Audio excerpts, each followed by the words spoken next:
આપણે નથી આ ચૂંટણીઓ ગામડામાં આવે ત્યારે ઘણાને આપણે એમ કહે ભાઈ ફલાણાને કહો ને ફોર્મ ક્યાંય લઈ તમે મોડા પડ્યા મેં તો એને ઊભો કર્યો છે એમાં સરપંચની ચૂંટણી આવે તો બહુ મજા આવે બીજી સોણી ન હોય એ ફોર્મ ભરીને બેઠા મારા દીકરા મારે ઊભું રહેવું તું વાડીએ જાને ભાઈ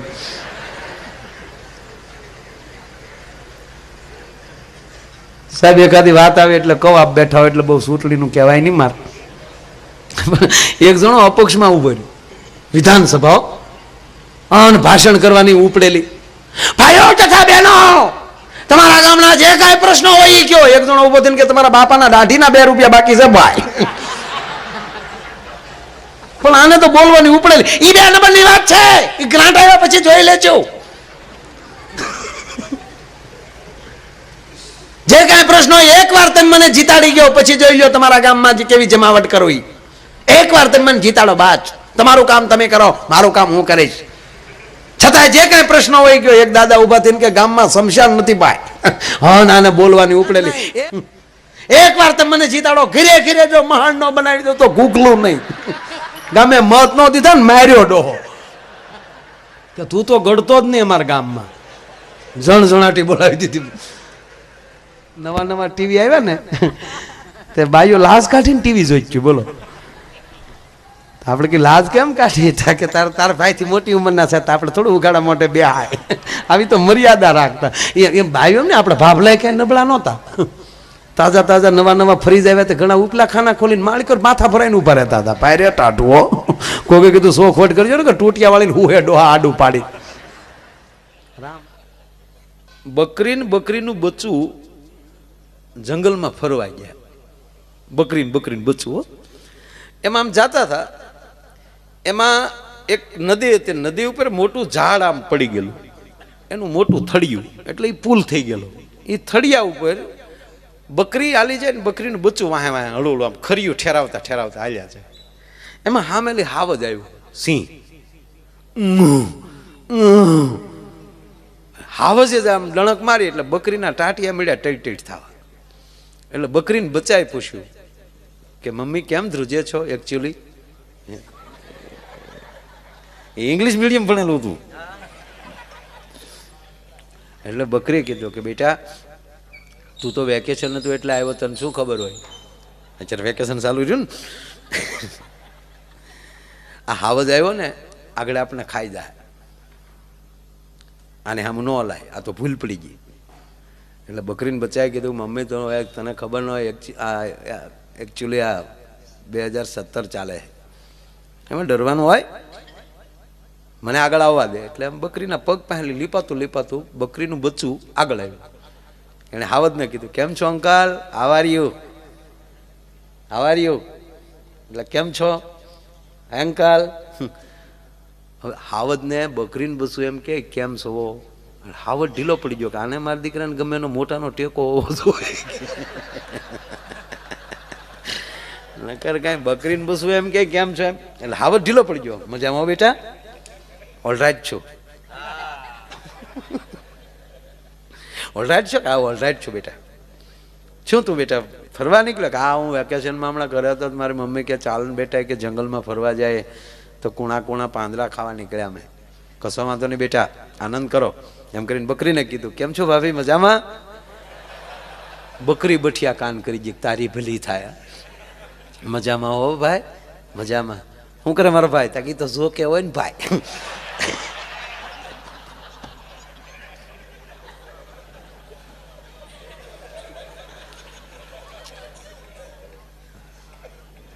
બકરીને મજા આવી હાવજને મજા આવી સારું ભાભી ફરો આખા જંગલમાં આટા મારો આલ્યો મારું કાર્ડ કોઈ તમને હેરાન કરે તો મને ફોન કરજો મેસેજ કરજો વોટ્સઅપ કરી દેજો લાઈવ લોકેશન મૂકી દેજો 5 મિનિટમાં હું પહોંચી જાય ડરવાનું નહીં હરો ફરો આનંદ કરો અને હવે હું કૂદીને વયો જાઉં તમારે તરવાની જરૂર નથી હાવજ કૂદીને વયો ગયો પણ બકરીથી ન રહેવાનું બકરીએ બકરીને બચ્ચાને પૂછ્યું બેટા મારી આ 12 વર્ષની ઉંમરમાં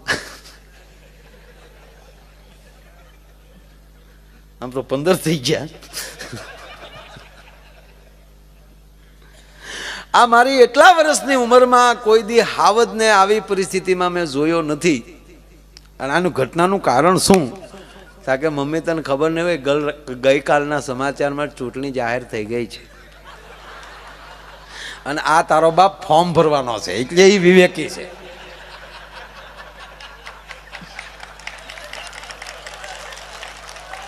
અને તારીખ 18 ડિસેમ્બર સુધી આની આ જ પરિસ્થિતિ, આમાં વિવેક રહેશે.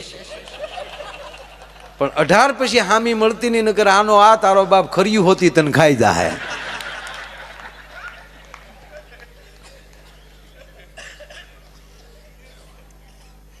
કહેવાનો અર્થ, સારી વ્યક્તિને ગોતો. મેં પહેલા કીધું ને કે ગામડાની અંદર આપણા અંદરો અંદર ઘર્ષણ ન થાય, ગામડાની એકતા વધે, ધર્મ વધે, પોતાનો વિવેક વધે. જ્યાં સુધી જ્ઞાતિમાં જ્ઞાતિવાળા શરૂ થશે ત્યાં સુધી દેશને મોટું નુકસાન થશે. આ રાષ્ટ્રને એક બનાવવો પડશે. અને એક બનાવવા માટે શું કરવું? તો ચાલો ગામડાથી જ શરૂ કરીએ. અને ગામડા જ્યારે એક થશે તો ગામડાના જ માણસોએ શહેરને મોટા કર્યા છે. આ વરાસામાં આપણો આ સૌરાષ્ટ્ર ન હોત તો સુરતનું હોત હું રીંગણું ન આવે. એ લોકોની ભાષા જ એવી, સુરતી ભાઈઓની ભાષામાં તમને લાગે આપણે સત્યનારાયણની કથા સાંભળી શકીએ? એ કઠિયારાને 10 વાર ગાળ દઈ દે.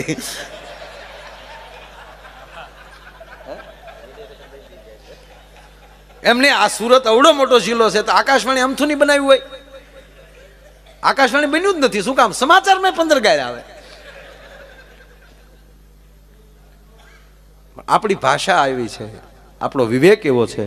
એટલું છોડો સાહેબ, આ ભૂમિના કણ એવા છે એટલે કવિ દાદ લખે છે કે આપણી ભૂમિ કેવી છે કે શબ્દ એક શોધો તો સહિતા નીકળે અને અહીં કૂવો ખોદો તો સરિતા નીકળે. સબ અલગ જ તાસીર છે આ દેશની કે જ્યાં મહાભારત વાવો તો ગીતા નીકળે. અને હજુ આમાંથી કોઈ બની જાય જનક અને હાકે આ ધરતીમાં હળ તો હજુ આ ધરતીમાંથી સીતા નીકળે.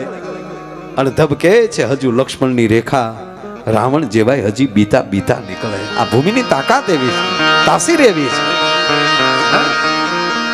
એનું કારણ કે મેં કીધું ને કે આ બધાની કૃપાથી 17-18 દેશમાં ફર્યો છું, પણ કોઈ આવીને ભારતમાં આવીને પૂછે કે પરદેશમાં ભારતમાં ફેર શું છે, તો અમે સાતી ઠોકીને કહી છે કે વિશ્વમાં કોઈ પણ ખંડ ઉપર કે કોઈ પણ દેશ ઉપર ફરી આવવાની છૂટ મારા ભારત અને મારા ગુજરાતની માં જેવી તમને માં ક્યાંય જોવા ન મળે. ભલામાં હે, આપણી માં એવી છે એટલે અહીંયા સંતાનો મહાન થાય છે. ધરાવીને ધાન ન નીપજે, કુડવીને માળું ન હોય, જેસલ જખરા નીપજે જેની માં ઓથલ હોય.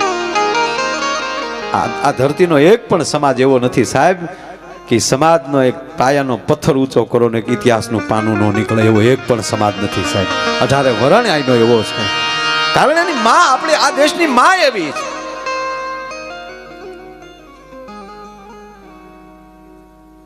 અને રાજસ્થાનના શિલ્પકારથી લઈ, રાજસ્થાનના શિલ્પકારને તમે આરસનો પથ્થર આપો તો એ ખોડિયારમાંથી લઈ અને હનુમાનજી સુધીની મૂર્તિ બનાવી દે. અને કોઈ પણ ઝવેરીને સાહેબ હીરા મોતી કે માણેક કે સોનું ચાંદી આપો તેનો તોલ કરીને એની કિંમત કરીએ કે. પણ એક પાત્ર ભગવાને એવું બનાવ્યું કે સાહેબ બનાવીને હાથ ધોઈ નાખ્યા. ઈ છે માં, જેના ટાકણે ઘાટ ઘડાઈ નહીં.